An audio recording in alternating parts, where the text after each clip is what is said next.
What if I told you that everything you thought you knew about fitness is wrong?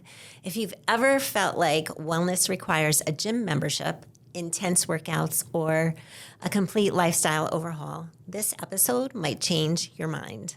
I'm Betti Russo, and this is Living the North Jersey Lifestyle. Today, I'm joined by walking coach and author Frank Ring to talk about the power of walking, not just for your body, but for your mindset, your energy, and your everyday life.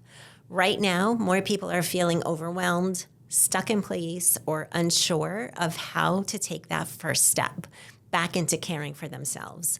But what if that step was literally just a step? We'll walk through Frank's 14-day habit-building plan, talk about how journaling your walks can actually create more self-awareness, and explore what strength, aging, and reflection have to do with something as simple as putting one foot in front of the other. What if the solution to stress, anxiety, and low energy isn't more, it's less?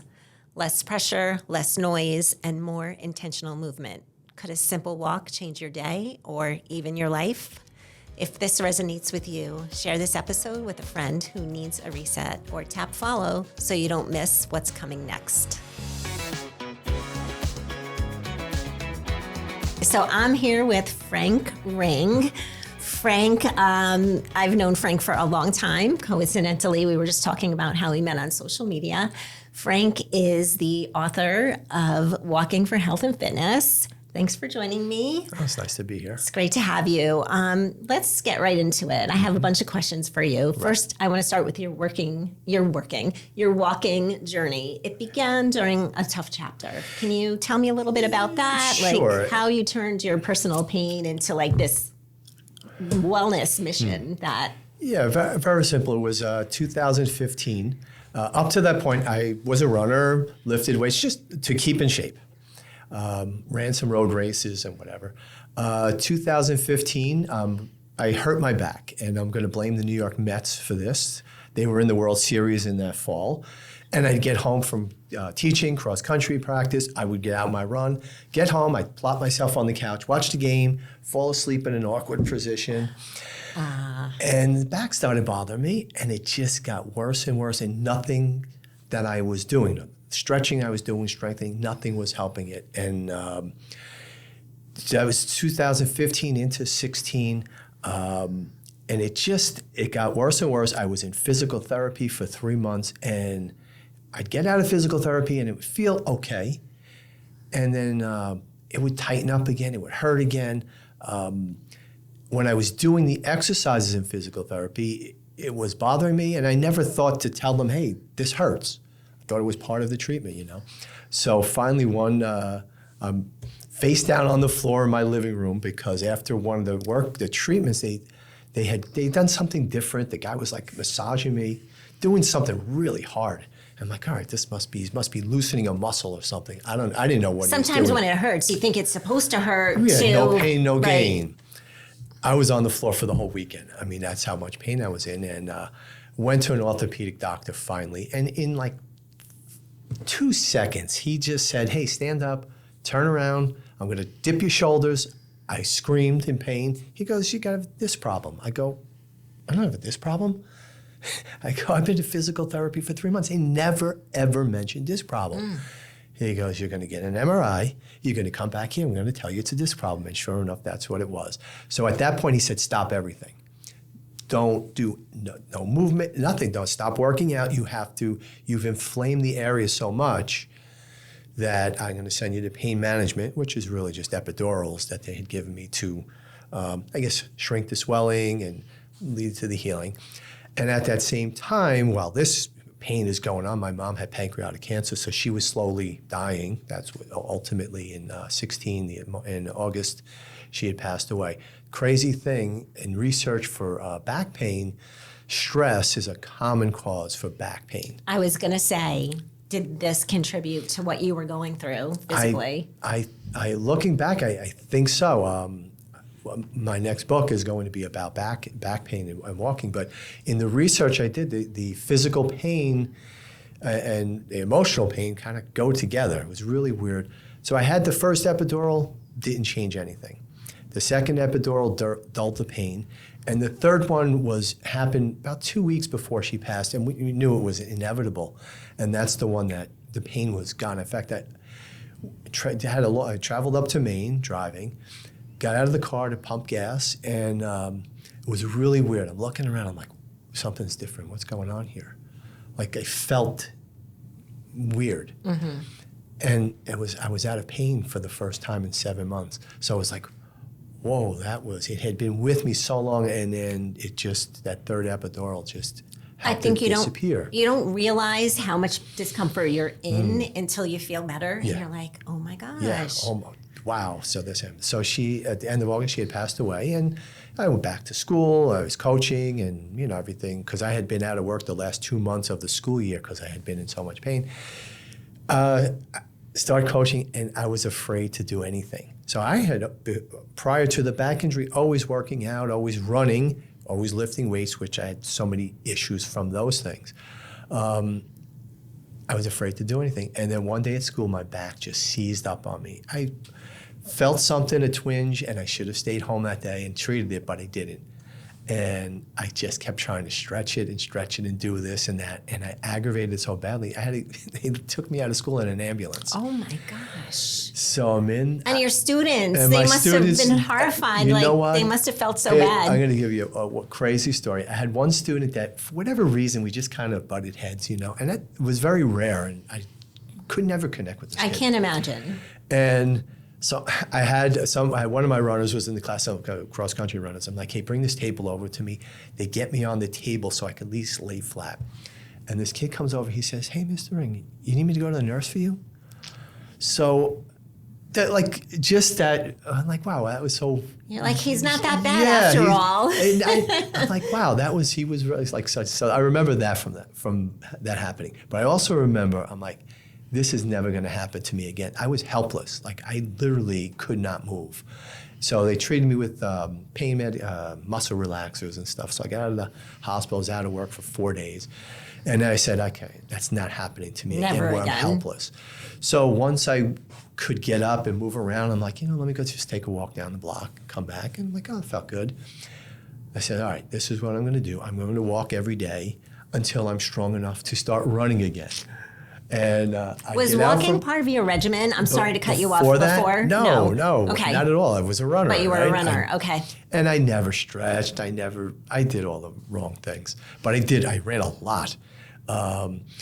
So I started to walk. And the thing I noticed about it was not only did I feel good physically, but emotionally I felt like, ooh, wow, I had all these different thoughts that I never had when I was a runner. So when I was a runner, it was huffing and puffing all the time. Mm-hmm. I just wanted to get from point A to point B so I could get my workout in and say, hey, I did it. I was doing this virtual run around the United States where I was logging my miles and tracking it on a map, eventually Google Maps.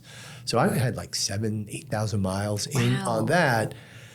And that's what kept me going, having that goal. So once I started walking, I'm like, I look back on my running logs, hurt, shin injury, knee injury, back injury. Wow. And I always thought, well, that's just part of it, right? This is what happens. You read about, professional runners are hurt all the time. So I'm like, maybe I should just stick with this walking thing because for right now, it feels great physically and emotionally. So that's what I started doing all through. So that was the fall into the winter. I mean, I'd bundle up. It'd be 15 degrees outside. Good for you. I was out there walking, headlamps. I mean, I looked at all of the different things, reflector vests. And said, well, this is really great. So at that same time, I had been teaching for probably about 17, 18 years. And I was getting kind of stale in the sense of like, all right, I could roll out of bed and do this. I need something else to do. And, online, maybe I could start making some money online. Every online marketer that taught that said, hey, you do what you like to do. At least start there. Mm-hmm. What do I like to do? So I like doing Photoshop because that's what I taught, but that's so, the stuff is done so incredibly well, the instructional stuff. Like, I like this walking thing. It's great to teach this. I'm a coach. This is what I do. I do this to stay in shape. And so I put a program together of different PowerPoint presentations of all the main points. Mm-hmm. And I said, all right, I'll record these, and then that'll be the program. And I recorded the first series of PowerPoint slides, and I looked at it and I said, great information, but I would never buy this. I mean, who wants to sit and watch a PowerPoint presentation when you should be out walking? That's what I'm preaching. Right.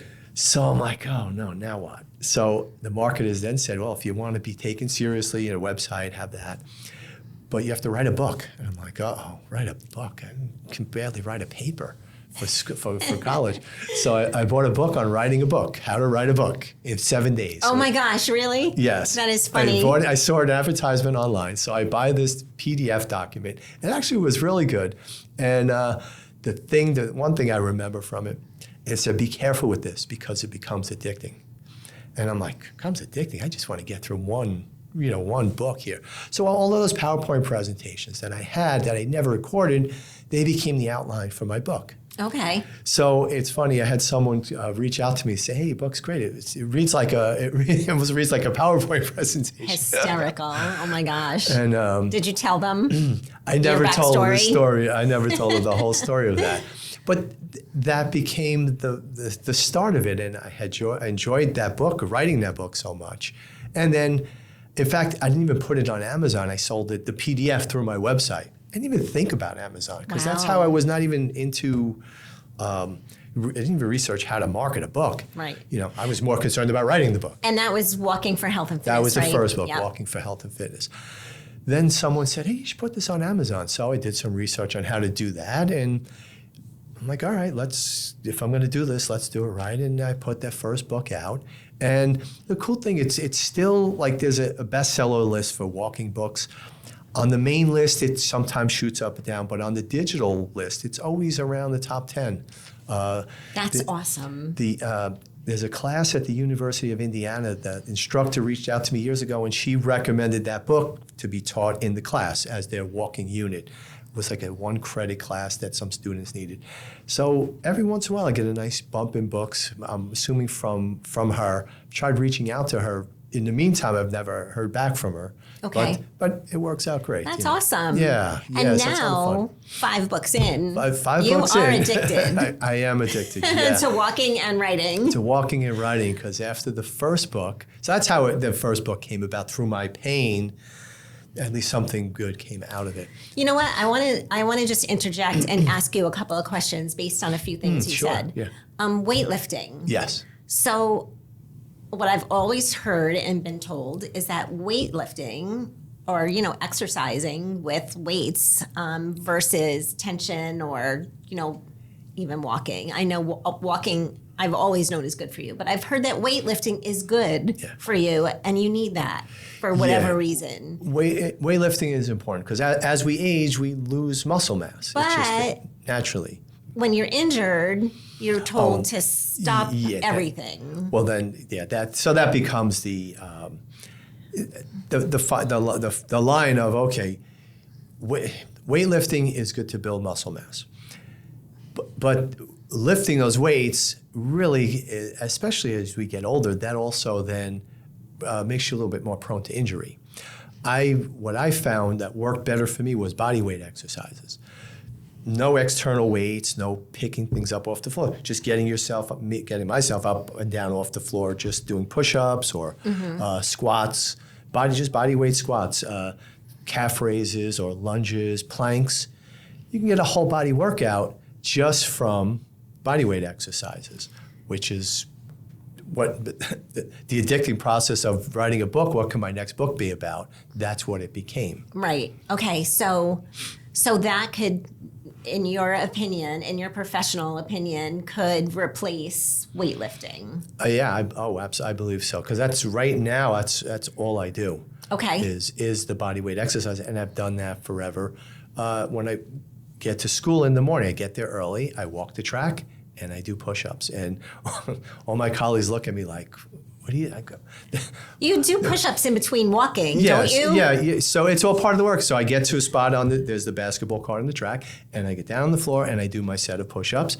Then halfway around, do another set. So before work, I've got a workout in, because push-ups, The upper body, it's got your pecs, your shoulders, your triceps, and then your core stabilizers get activated as you're holding the position to push up. It's a great workout, and I don't have to change. I'm in a shirt and tie, and I'm doing push-ups. You can do them anywhere. I just changed my sneakers because I want to wear out my shoes. Okay, and you're like, I don't care who sees me, and I don't care what they think. This is what I'm doing. One of my colleagues stopped me. She goes, "Oh my gosh," she says, "I pulled into the lot and I saw you on the ground. I thought you had a heart attack." She said, then I realized, yeah, she said, "Oh, Frank's doing his push-ups." Oh my gosh, that is so funny. Your first book laid the foundation. Yeah. Then you moved on to mindset. Yes. How did that transpire? And I mean, I know you said that you touched on that before with the walking and you were in a different headspace. Yeah. And can we dig a little deeper into that? Sure. So the surprising thing, which I never gave it a thought of, what it did for my mindset. So after the loss of my mom, after being out of work and then starting walking to heal, I felt great emotionally. And it was nice to walk and just listen to my own thoughts, but also listen to podcasts, listen to audiobooks. And it was such a great feeling to just be out there moving. I felt more creative, which is part of walking stimulates so many of the neurotransmitters. It stimulates creativity in such a great way. Stanford University did a study where they had students or participants sitting in a nice environment, and they tested them on their creativity. They had another group on a treadmill against a plain wall, just looking at a plain wall. The group on the treadmill was much more creative. That walking activates the neurotransmitters that help in you being more conducive to being creative.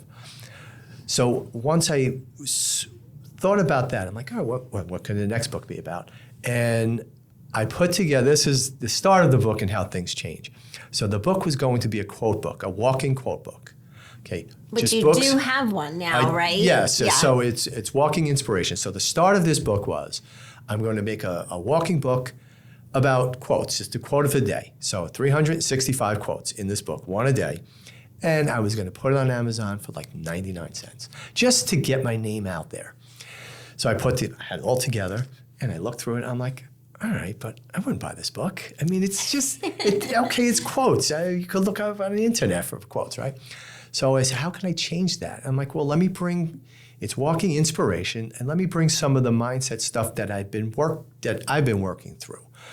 So I said, all right, if every month was a new topic, what would the topics be?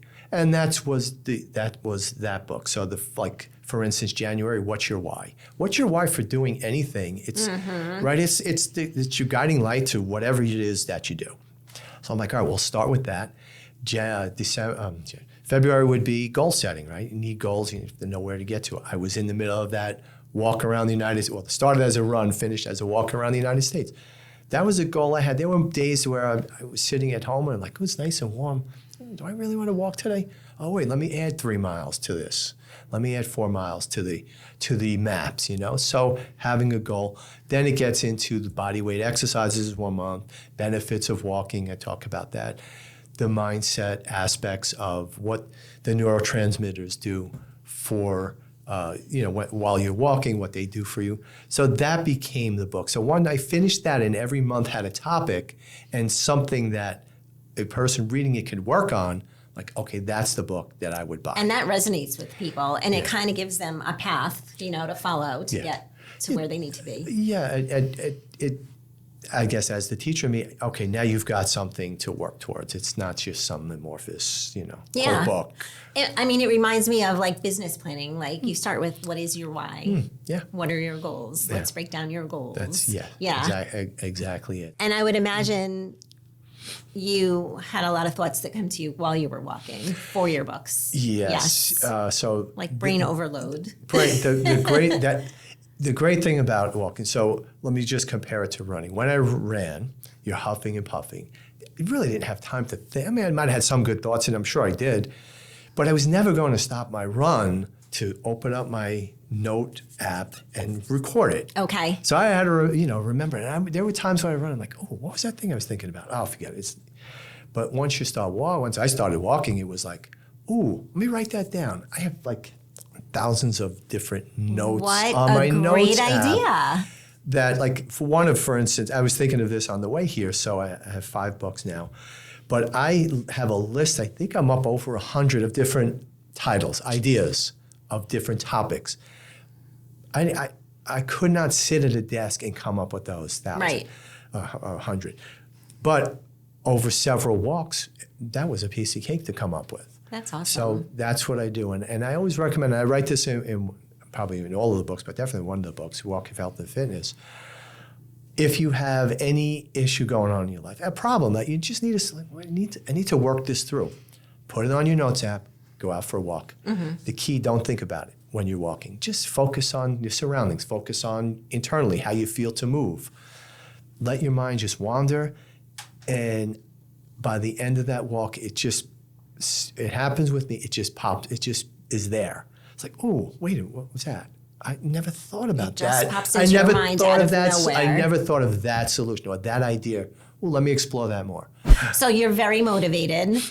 I could speak from experience, and I'm sure a lot of other people are the same way. They get walking, and then, like anything else, you can lose that motivation. You kind of like fall off the wagon. Yeah. I like how, we talked about this already also, how, you keep people motivated by, changing it up like every month with your inspiration book. Yeah. How else can people stay motivated to stay on track and keep walking? Like for me, if it's raining out, I'm not going out. If there's snow on the ground, I'm not doing it. How do you keep people motivated? Well, it comes back to the reason why you're walking. Like, it's that purpose. Okay, so for me, it's to stay healthy. It's to keep my back healthy.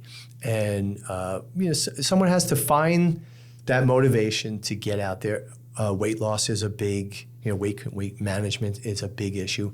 But you need to find that thing, that have that goal or have that thing that is going to get you out the door. So initially it was that, that walk around the United States. Then it was, the back, keeping the back healthy, keeping my mind healthy.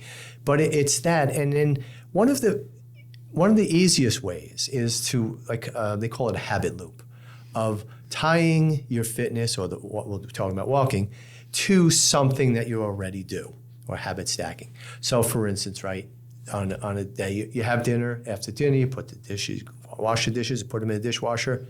That could be your cue to, we just go out for 10 minutes. Let's just get out the door for 10 minutes. So you attach it to something else that you do. Attach it to something that you already do every day just about.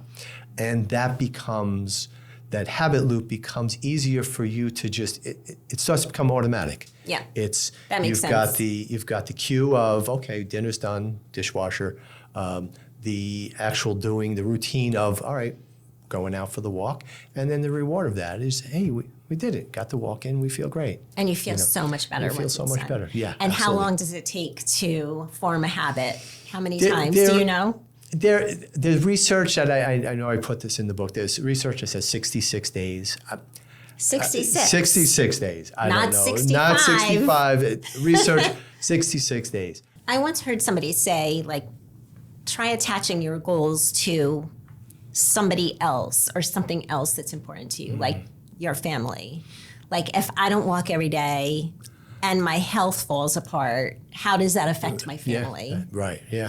That's definitely a powerful one for sure. Fitness and the fitness walking and body weight exercises, that is the third book? That's the second book. It is the second book. That's the second book. So, okay. Inspiration came after that? Inspiration came after that. So the second book, the addicting process. So I got the first book out, and I'm like, what's the next book? Well, what do I do? When I walk, I've been doing body weight exercises. So I wrote the book on that. And the Core 4 is something that I've been doing now for the last, since 2016, really into 2017. And it's this, my mainstay is push-ups. So while I'm walking, I pick a spot and I do push-ups. When I lived in Oakland, I had my route and I had my 12 spots from my house to the water tower at the top of the Ramapo Reserve. The water tower. The water tower. Okay. Okay. I had my 12 spots, and I knew on those spots, push-ups, a set of push-ups, a set. When I can work my way up to do all 12 sets, I was like, oh, I'm in good shape. I never made it where I could do the 12 sets back. There's a little, Okay. That's a tough walk. That's a tough walk to start off with. It's a tough walk. There's from my house there was 4, what I considered 4 hills, 3 going there, 1 coming back. But so that became the second book, and it's doing body weight exercises during the walk. So the push-ups, you could do lunges, squats, planks. Those are the mainstay that the book is about. But then you can go on the curb and do toe raises for your calves. There's a whole number of body weight exercises that you can do so while what's you're the walking. 4? I'm confused. The core 4 are push-ups, lunges, squats, and planks. So just hold your body out. Okay, keep yourself straight. I know planks in the studio. I can actually do a plank better than a push-up. Yeah, Go figure. Push-ups are. So I worked out forever. Lifted weights. I hated push-ups. I could bench press. I hated doing push-ups. Now it's like, it's weird. I tell people, just get over the hump. Just do them, and eventually you're like, oh, this is a piece of cake. Okay. But you got to keep. It's that initial like, oh, these are awful, because you're targeting really. It's like your whole body workout. There's so much more from laying back on a bench and just pushing a weight up. Right. It's upper body. But the push-up, you got to keep your core. You got to keep your legs tight. You've got to keep that plank, so to speak, and push up from it. Yeah. So wait a minute. I have to remember this again. Push-ups. Lunges. Squats. And planks. Yeah. Push-ups, planks, squats, and lunges. I can remember that. Yeah, should make an acronym for that, but I never You did. should. You should. Own it. Have any of your students gone through your walking programs? If I'm remembering correctly, you told me something about your map across the country and how they got involved with that. Yeah, the virtual walk around the United States. So it started as a run in 2000. I think it's January 2004, and I read an article about these. These guys who ran across the country. They were college students. They graduated. Let's do this big adventure before our lives start, and they would blog about it. Now this was early on in really when blogging was big. I didn't even know. I was teaching in the computer lab. I didn't know anything about this, but I would sit and read this every other day because I found it fascinating that they would do this. So I thought to myself, would I ever, if I had the time, run across the country? And the answer was no way. It would look too hard. I said, but I do run a lot. So I live in Oakland, I work in Palisades Park, that's 23 miles. But what's beyond that? Mm-hmm. So I'm like, what if I ran and across kept track? The George Washington Bridge. So I said, well, what if I ran and just kept, logged in on a map? So I'm like, well, where would I run to? I'm not going to run across the country. So I teach Photoshop. So I'm like, all right, what if I run to Key West, Florida? Key West, because Route 1 runs through Palisades Park all the way to Key West, Florida. No way. Yeah, it ends at the end of Florida, and the Key West is Route 1. You can drive Route 1 all the way to Florida. I did not know that. So the only reason I know that, my grandfather, probably back in the 50s, went to Florida, and he told me, oh, yeah, we took Route 1. He just hopped on Route 1 and just kept driving? The turnpike didn't exist. So when I thought about, that's why I chose Key West, I'm like, oh, Grandpa went there. He took Route 1. I'll do that. And then I'll make it interesting. I'll Photoshop myself along the way. I'll find pictures, Photoshop myself, put it on maps. Wow. And I'll goof on my students. The whole thing was to goof on my students. Okay. That's how that it started. Was it. So I made the sign, Mr. Ring's virtual run to Key West, Florida. And I got a map of New Jersey. And the first picture of myself outside the school, there was the school billboards that they had the letters that they would put in. Yeah. So I Photoshopped out those letters. Key West or bust. Good luck, Mr. Ring. No way. And I had one of my cross-country runners take pictures. So I couldn't even take a picture of me actually running because the digital cameras back then were so slow. Or at least the one we had at the school, I didn't even have a digital camera. The school had a slow one. So I had to pretend. In this position and that position. And I had this cross-country jacket, this championship jacket our teams had won on, and that became my uniform. Okay. So I'd Photoshop myself. I'd find pictures online of somebody driving would take a picture on the Pulaski Skyway in Jersey City. So I Photoshopped myself running on the Pulaski Skyway. Oh my gosh. And then when I got to Philly in front of the Liberty Bell, that position of me. Oh my goodness. That position of me doing, and the kids would look at it and they go, "What are you doing?" I go, "I'm running the Florida. Can't you read?" They go, "But you're here. How are you doing that?" How do you do that? I said, "Well, every weekend I drive my car to the last spot I ran, and then I run from there." And that usually was enough for them. And they believed you. Then someone said, "Well, then how do you get your picture?" I go, "Oh, I put a sign on my car." So I always had an answer for whatever they came up with, I stopped buying maps. I don't know, I guess life got busy, but I was still keeping track. And my superintendent of schools comes in one day and he looks in my room. He goes, "Hey, where's your maps?" I go, "Oh," I said, "I just got so busy down here. I had to change rooms." He goes, "Oh, I still love coming up to see you," because he was a classroom teacher before he became superintendent. He worked his way up. I'm like, "Oh, let's see. Okay." So it made an impact on somebody because no student ever missed them. That's so funny. So I put the maps back up and I bet your kept students going. love them. I kept going. So the crazy thing, all right, here's the end. So I get hurt. I start walking, and now I'm walking just as many miles as I was running, and I'm putting in a lot of miles, and I'm making my way across the top of up the West Coast, top of the United States, coming back down. And it was, 2019, September. One of my students, Dominic, says, "Hey, Mr. Ring, are you going to finish this by the time I graduate in June?" There you go. There you go. They noticed. So I said, let me think about that. So I looked at where I was. I was like, if I do like 100 miles a month, I could do it. So I'm going to do it. And I'm going to do it by the time they graduate, and then have something at the end. Have anybody who wants to join me from the George Washington Bridge, because Route 1 comes across the bridge, and then I wouldn't walk on Route 1 because it's too dangerous. Find my way back to the high school through the local roads.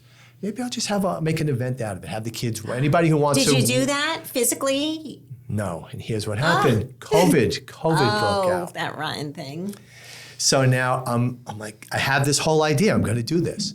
COVID breaks out. We're out of work. It was like March of that year, of 2020. So I was still doing a lot of walking during COVID, putting it on my logbooks and my spreadsheet, but not putting it on the maps. So I get to July of that year, and I'm like, it was just an awful time. Remember that? Yes. And I'm like, I'd like to forget it, how did I do? Let me see, how did I do? Where am I on this walk? Because I lost track. I would have finished. Right around the time they graduated, and I could have done the whole thing where kids could have walked it with me, or whoever wanted to walk. I would have made an event out of it. So I have a blog post on my website about it and how disappointing it was that I did all those miles. But they say sometimes it's not the destination, it's the journey, right? Right. And the journey was awesome. All right, so book number 5. Okay, Walking Tell Works me about Blueprint. this. So this came about, a lot of, when I talk to people about walking, and it's almost what your question was about, is it effective, or how do I keep going, or how do I get started? And does it really work? And I wanted a way that here's a definite plan that will get you started in walking and fitness, and it's doable. And it works because walking is great. You go at your own pace. So I came up with a 14-day program, different types of walks each day, to get you to walk for 14 days. Okay. That's it. That's what if you could walk for 2 weeks, you could build a habit. That's the start of those 66 days. I was just going to say, what about the 66 days? I do reference the 66 days in there, but it's the first 14. Mm-hmm. Okay. And there are different types of walks, because to just say, all right, go out, walk today. Go out, walk today. Go out, walk today. Well, doesn't it get boring? I've never found it boring at all because of the you're mindset changing stuff. it up all the time. But the walks it's this. So I'll just give you the different walks. So the first day is a time test. How far can you walk in 10 minutes? That's and mark it down. Okay, I started here. I finished 3 blocks in front of 519 First Street, whatever. But that's like walking for a 10-minute time test is a huge indicator of your health, of how you're doing. So you obviously don't know it in that first walk, but as you become a walker, as you do this, that 10-minute time test becomes like your baseline of, hey, I know I can get to there in 10 minutes. If you all of a sudden don't get to that point in 10 minutes, that's an indication like something is going on physically with you, that maybe you should get checked out. Right. And they've done studies that test is as effective as the blood pressure test, and the doctor listens to your heart and all, like when you first go for a physical. So that's a good that's just a great health indicator, something that that if you know it, could be really beneficial. So I start with that. The second day walk is the baseline walk. Okay, well that was 10 minutes of how a 10-minute walk, but how far can you walk? And I don't say like walk until you drop. Just go out for a casual walk. What was it? You walked for 25 minutes. Great. That's your baseline. So now when we do the rest of this program, that's a nice point to look for. Then there are interval walks. Okay, there's a short interval. So now during the third day walk, I want you to walk, and every once in a while, I think I give a specific number, but just pick it up for 30 seconds. Meaning instead of that steady pace, just pick the utility pole at the end of the block. Just walk a little bit faster to that. You don't have to sprint to it. You don't have to get out of breath. Just a little bit faster. So all of these walks just contribute to a knowledge base of different things you can do on your walk, just for the physical part of it. There's longer interval walks where I say, okay, pick it up for 2 minutes instead of 30 seconds. And again, just slightly faster. You don't have to, you're not getting huffing and puffing and getting out of breath, and you're not running, you're not injuring yourself. Then there's a day of recovery. The recovery walk is just easy. Just walk, Take it easy. Take it easy, or don't walk at all that day because your body needs to recover. Rest is just as important as working out. Another walk is the awareness walk. So we go through life, and until I started doing this, I wasn't really aware of like my physical self in this space. When I'm walking, the breeze on my face, actually how my hands feel when I'm actually walking. So focus inward on that, on what's going on with you physically. So that's another type of walk, just to break them up. Then there's, like I said, the longer interval. There's the box breathing walk. Focus on your breath work while you're walking. So box breathing is, let's say, count to 4. Inhale for 4 steps. Hold your breath for 4 steps. It's hard to do. I put 4 in there. I should have started at 2 because sometimes I've had to work my way up to 4. So inhale for 4, hold for 4, exhale for 4, hold for 4, and then repeat. Okay. 4 is a lot. Do it. Just try it for 2. But you have the rhythm of the movement. You're concentrating on the count, so that puts your head in a different space, and also you're breathing better. In through your nose and then breathe it out. So you're working on your breath work at the same time. I truly believe that a lot of people don't know how to breathe properly when they're exercising, any type of exercise, right? Yes. Because I learned, it's been years now, but I learned from going to Pilates and by the prompting, like, of when to breathe. But Exactly. how many people do push-ups and hold their breath while they're doing it? Yes. Yeah. So breath work is a big part of it. And then it ends with so it's 14 days. Some of them are repeated, but there's 8 different types of walks. Then there's the 10-minute time test. As I mentioned, we do that again. And then that's the last walk. The second to last walk is the long walk. Go long. How far can you go? And you'll see a huge difference. Your 10-minute time test on day 1 compared to the last day. How much you can 14. Do now. So the program, it's not just, hey, go out and walk. We're measuring this. So you'll see progress in the 14 days. And that's another thing about staying motivated. When you log things, I meant to say that before when we were talking about, your previous book. When you log things and when you follow a plan, that's very motivational, I think. Yes, logging when you track something, it triggers something different in your mind, because one, it's got to be if you're writing something down or typing it in. it's important to you. You only write down the important things. That's what I feel. So when you track it, you tend to stick with it. And I feel like it encourages you to do better. And getting to the neurotransmitters, when that little dopamine hit. Hey, I put in 3 more miles today. Oof. Yeah. You know. So exciting. Yes. Yep. Yeah. Awesome. Absolutely. The things that excite us these days, right? Yeah.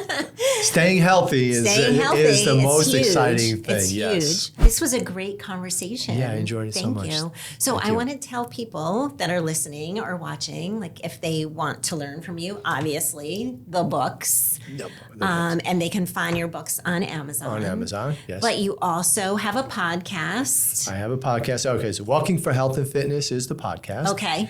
WalkingForHealthAndFitness.com is the website. Okay. Walking for Health and Fitness is the YouTube channel. Okay. Okay, so it's just Walking for Health and Fitness. It covers everything. It covers everything. Yeah. Awesome. Thank you so much. Oh, you're This was welcome. amazing. Thank you for having me.